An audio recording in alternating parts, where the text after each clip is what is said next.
Momo, por Michael Ende. En la noche brilla tu luz. ¿De dónde? No lo sé. Tan cerca parece y tan lejos. ¿Cómo te llamas? No lo sé. Lo que quiera que seas, luce, pequeña estrella. Extracto de una canción infantil de Irlanda. Primera parte, Momo y sus amigos. Capítulo primero. Una ciudad grande y una niña pequeña. En los viejos tiempos, cuando los hombres hablaban todavía muchas otras lenguas, ya había en los países ciudades grandes y suntuosas. Se alzaban allí los palacios de reyes y emperadores. Había en ellas calles anchas, callejas estrellas y callejuelas intrincadas, magníficos templos con estatuas de oro y mármol dedicada a los dioses. Había mercados multicolores, donde se ofrecían mercaderías de todos los países, y plazas amplias donde la gente se reunía para comentar las novedades y hacer o escuchar discursos. Sobre todo, había allí grandes teatros. Tenían un aspecto del aspecto de nuestros circos actuales, solo que estaban hechos totalmente en sillares de piedra. Las filas de asientos para los espectadores estaban escalonadas, como en un gran embudo. Vistos desde arriba, algunos de estos edificios eran totalmente redondos, otros más ovalados y algunos hacían un ancho semicírculo. Se les llamaba anfiteatros. Había algunos que eran tan grandes como un campo de fútbol y otros más pequeños, en los que solo cabían unos cientos de espectadores. Algunos eran muy suntuosos, adornados con columnas y estatuas, y otros eran sencillos sin decoración. Esos anfiteatros no tenían tejado, solo se hacía al aire libre. Por eso, en los teatros suntuosos se tendía sobre las filas de asientos tapices bordados de oro para proteger al público del ardor del sol y de un chaparrón repentino. En los teatros más humildes cumplían la misma función cañizos de mimbre o de paja. En una palabra, los teatros eran tal como la gente se los podía permitir. Pero todos querían tener uno, porque eran oyentes y mirones apasionados. Y cuando escuchaban los acontecimientos conmovedores o cómicos que representaban la escena, les parecía que la vida representada era, de modo misterioso, más real que su vida cotidiana, y les gustaba contemplar esa otra realidad. Han pasado milenios desde entonces. Las grandes ciudades de aquel tiempo han caído, los templos y palacios se han derrumbado. El viento y la lluvia, el frío y el calor han limado y excavado las piedras. De los grandes teatros no quedan más que ruinas. En los agrietados muros, las cigarras cantan su monótona canción, y es como si la tierra respirara en sueños. Pero algunas de esas viejas y grandes ciudades siguen siendo en la actualidad grandes. Claro que la vida en ellas es diferente. La gente va en coche o tranvía, tiene teléfonos y electricidad. Pero por aquí o por allá, entre los edificios nuevos, quedan todavía un par de columnas, una puerta, un trozo de muralla o incluso un anfiteatro de aquellos lejanos días. En una de esas ciudades transcurrió la historia de Momo. Fuera, en el extremo sur de esa gran ciudad, allí donde comienzan los primeros campos, y en las chozas y chabolas son cada vez más miserables, quedan ocultas en un pinar las ruinas de un pequeño anfiteatro. Ni siquiera en los viejos tiempos fue uno de los suntuosos. Ya por aquel entonces era, digamos, un teatro para gente humilde. En nuestros días, es decir, en la época en que se inició la historia de Momo, las ruinas estaban casi olvidadas. Solo unos pocos catedráticos de arqueología sabían que existían, pero no se ocupaban de ellas porque ya no había nada que investigar. Tampoco era un monumento que se pudiera comparar con los otros que había en la gran ciudad. De modo que solo de vez en cuando se perdían allí unos turistas, saltaban por las filas de asientos, cubiertas de hierba, hacían ruido, hacían alguna foto y se iban de nuevo. Entonces volvía el silencio al círculo de piedra y las cigarras cantaban la siguiente estrofa de su interminable canción, que por lo demás no se diferenciaba en nada de las estrofas anteriores. En realidad, solo las gentes de los alrededores conocía el curioso edificio redondo, Apacentaban en él sus cabras, los niños usaban la plaza redonda para jugar a la pelota y a veces se encontraban ahí de noche algunas parejitas. Pero un día corrió la voz entre la gente de que últimamente vivía alguien en las ruinas. Se trataba, al parecer, de una niña. No lo podían decir exactamente porque iba vestido de un modo muy curioso. Parecía que se llamaba Momo o algo así. El aspecto externo de Momo ciertamente era un tanto desusado y acaso podía asustar algo a la gente que da mucha importancia al aseo y al orden. Era pequeña y bastante flaca, de modo que ni con la mejor voluntad se podía decir que tenía 8 años, solo, o ya tenía 12. Tenía el pelo muy ensortijado, negro como la pez, y con todo el aspecto de no haberse enfrentado jamás a un peine o a unas tijeras. Tenía unos ojos muy grandes, muy hermosos, y también negros como la pez, y unos pies del mismo color, pues casi siempre iba descalza. Solo en invierno llevaba zapatos de vez en cuando, pero solían ser diferentes, descalabrados, y además le quedaban demasiado grandes. Eso era porque Momo no poseía nada más que lo que encontraba por ahí o lo que le regalaban.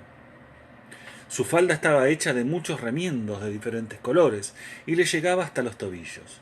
Encima llevaba un chaquetón de hombre, viejo, demasiado grande, cuyas mangas se remangaba alrededor de la muñeca. Momo no quería cortarlas porque recordaba, previsoriamente, que todavía tenía que crecer. Y quién sabe si alguna vez volvería a encontrar un chaquetón tan grande, tan práctico y con tantos bolsillos. Debajo del escenario de las ruinas cubierto de hierbas había una cámara medio derruida, a la que podía llegar por un agujero en la pared. Allí se había instalado Momo como en su casa. Una tarde llegaron unos cuantos hombres y mujeres de los alrededores que trataron de interrogarla. Momo los miraba asustada, porque temía que la echaran. Pero pronto se dio cuenta de que era gente amable. Ellos también eran pobres y conocían la vida. ¿Y bien? Dijo uno de los hombres. Parece que te gusta esto. Sí, contestó Momo. ¿Y quieres quedarte aquí? Sí, si puedo. Pero ¿no te espera nadie? No. Quiero decir, ¿no tienes que volver a casa? Esta es mi casa. ¿De dónde vienes, pequeña? Momo hizo con la mano un movimiento indefinido, señalando algún lugar cualquiera a lo lejos. ¿Y quiénes son tus padres? Siguió preguntando el hombre. La niña lo miró perpleja, también a los demás, y se encogió un poco de hombros. La gente se miró y suspiró. No tengas miedo, siguió el hombre. No queremos echarte, queremos ayudarte. Momo asintió muda, no del todo convencida. Dices que te llamas Momo, ¿no es así? Sí. Es un nombre bonito, pero no lo he oído nunca. ¿Quién te ha llamado así? Yo, dijo Momo. ¿Tú misma te has llamado así? Sí. ¿Y cuándo naciste? Momo pensó un rato y dijo por fin, por lo que me puedo recordar, siempre he existido. ¿Es que no tienes ninguna tía, ningún tío, ninguna abuela ni familia con quien puedas ir? Momo miró al hombre y calló un rato. Al fin murmuró. Esta es mi casa. Bien, bien, dijo el hombre, pero todavía eres una niña. ¿Cuántos años tiene? 100, dijo Momo, como dudosa. La gente se rió pues la consideraban un chiste. Bueno, en serio, ¿cuántos años tiene? 102, contestó Momo, un poco más dudosa todavía. La gente tardó un poco en darse cuenta de que la niña solo conocía un par de números que había oído por ahí, pero que no significaban nada, porque nadie le había enseñado a contar. Escucha, dijo el hombre, después de haber consultado con los demás. ¿Te parece bien que le digamos a la policía que estás aquí? Entonces te llevarían a un hospicio donde tendrías comida y una cama, y donde podrías aprender a contar y a leer y a escribir y muchas cosas más. ¿Qué te parece, No, murmuró. No quiero ir allí. Ya estuve allí una vez. También había otros niños, había rejas en las ventanas, había azotes cada día y muy injustos. Entonces de noche escalé la pared y me fui. No quiero volver allí. Lo entiendo, dijo el hombre viejo y asintió, y los demás también lo entendían y asistieron. Está bien, dijo una mujer, pero todavía eras muy pequeña. Alguien tiene que cuidar de ti. Yo, contestó Momo aliviada. ¿Ya sabes hacerlo?, preguntó la mujer. Momo calló un rato y dijo en voz baja, no necesito mucho. La gente volvió a intercambiar miradas y a suspirar y a sentir. ¿Sabes, Momo? Volvió a tomar la palabra el hombre que había hablado primero. Creemos que quizás podrías quedarte con alguno de nosotros. Es verdad que todos tenemos poco sitio, y la mayor parte ya tenemos un montón de niños que alimentar, pero por eso creemos que uno más no importa. ¿Qué te parece eso, eh? Gracias, dijo Momo y sonrió por primera vez. Muchas gracias, pero ¿por qué no me dejan vivir aquí? La gente estuvo discutiendo mucho rato y al final estuvo de acuerdo, porque aquí, pensaban Momo, podía vivir igual de bien que con cualquiera de ellos, y todos juntos cuidarían de ella, porque de todos modos sería mucho más fácil hacerlo todos juntos que uno solo. Empezaron enseguida, limpiaron y arreglaron la cámara medio derruida en la que vivía Momo, todo lo bien que pudieron. Uno de ellos, que era albañil, construyó incluso un pequeño hogar. También encontraron un tubo de chimenea oxidado, un viejo carpintero construyó una mesa y dos sillas. Por fin, las mujeres trajeron una vieja cama de hierro fuera de uso, con adornos de madera, un colchón que solo estaba un poco roto y dos mantas. La cueva de piedra debajo del escenario se había convertido en una acogedora habitación. El albañil, que tenía aptitudes artísticas, pintó un bonito cuadro de flores en la pared. Incluso pintó el marco y el clavo del que colgaba el cuadro. Entonces vinieron los niños y los mayores y trajeron la comida que les sobraba. Uno un pedacito de queso, el otro un pedazo de pan, el tercero un poco de fruta y así los demás. Y como eran muchos niños, se reunió esa noche en el anfiteatro un nutrido grupo hicieron una pequeña fiesta en honor de la instalación de Momo. Fue una fiesta muy divertida y como solo sabían celebrarlas la gente modesta.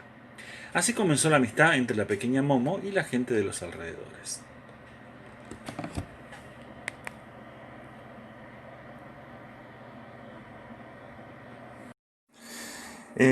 Creo que lo que más me gustó del capítulo que leí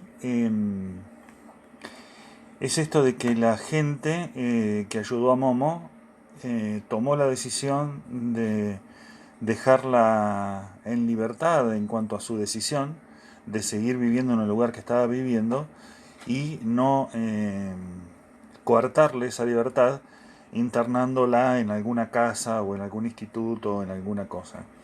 Y luego se unieron todos para ayudarla a que pudiera vivir así, de acuerdo a su creencia, de acuerdo a su opinión y de acuerdo a la forma que ella decidió para su propia vida. Bueno, eso creo.